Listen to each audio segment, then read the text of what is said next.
Hello guys, good morning. Nandito po tayo ngayon sa Port Libis. So ngayong araw na ito, ngayon ko ilalabas yung pang third car naming sakyan. So guys, tara samahan niyo ako. Pasok tayo sa loob.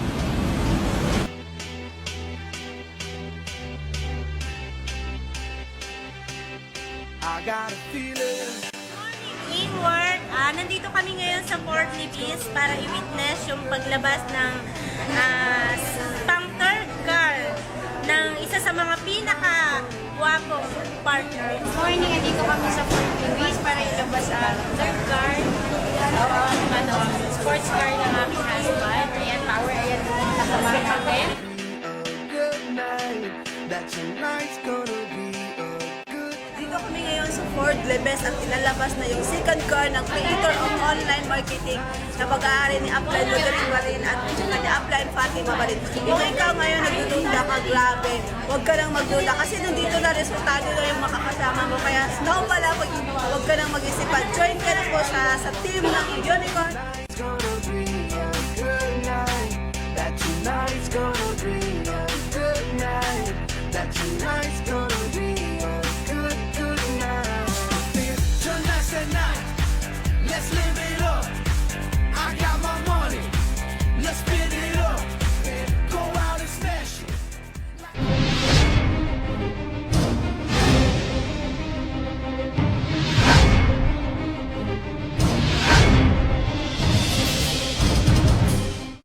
Guys, ito na oh.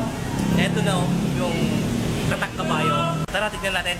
Para makita natin sa loob. They see me rolling, they hating, patrolling and trying to catch me riding dirty, trying to catch me riding dirty, trying to catch me riding dirty, trying to catch me riding dirty, trying to catch me riding dirty. My music so loud, I'm swinging, they hoping that they gon' catch me riding dirty, trying to catch me riding dirty, trying to catch me riding dirty, trying to catch me riding dirty, trying to catch me riding dirty.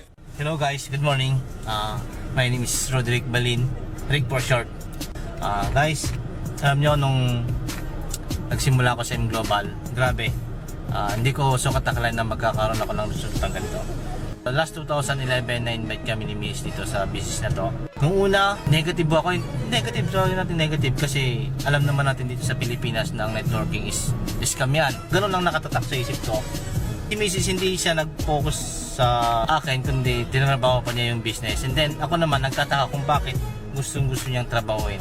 Pag uwi ko dito last 2012 sa Pilipinas, tinignan ko yung business, concept ng business. Sabi ko, maganda pala. That time na yun, marami na nagkakaroon ng resulta sa M Global. Sabi ko, trabahuin ko na lang. Ayoko nang bumalik sa abroad kasi mahirap. Alam naman natin na mahirap kapalaya sa pamilya. Unang-una homesick. Dumating yung time na ako na yung kumikita. Sabi ko, kung yung mga apply natin is nagkaresulta, malamang ako rin magkakaresulta. Yun. So hinataw ko siya. Hinataw ko ng hinataw hanggang sa makuha ko itong sasakyan na to. Finally, ito hawak ko na yung susi na pinapangarap kong sasakyan. Ito na yon. So, anytime, pwede na tayong umalis, pwede ko nang kunin ang sasakyan na to. Nagpapasalamat ako sa mga uplines na walang sawang sumuporta, sa mga crossline na walang sawang nag-motivate araw-araw pag nagpupunta sa head office. Then sa mga leaders ko rin dito sa Pilipinas, sila Part Ricky, Part Aida, Part Malu, Part Ronald, Atibe, yan. Maraming salamat sa inyo guys. Sa mga leaders ko, international, Saudi, Jordan, Italy, Kuwait, Singapore, Malaysia, Hong Kong, yan guys. Maraming salamat sa inyo. Kung nakita nyo na nagka-resulta ako ng dahil sa M Global, malamang isa rin kayo sa magkakaresulta. Wag lang kayong tumigil, trabahuin nyo lang. Kung ano yung mga nakikita nyo sa mga plans natin, ganoon din tayo. Basta tuloy-tuloy lang tayo. Kung ano yung pangarap natin, goal lang natin, tuloy-tuloy lang natin. Dati, nung nasa probinsya pa ako sa Nueva Ecija, ang dinadrive ko, ang orang sinasakyan ko is Kalabaw. Kasi magbubukid naman ako. Biglang nabagong lahat ng dahil sa M Global. Ngayon, sumasakay pa rin ako sa kabayo naman. So, nag-iba na, di ba? Nag-upgrade na siya, kabayo naman.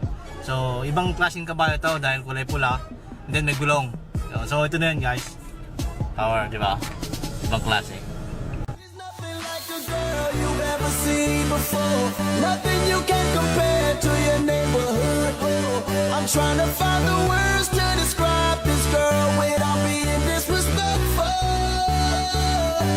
The way that booty moving, I can't take no more. Had to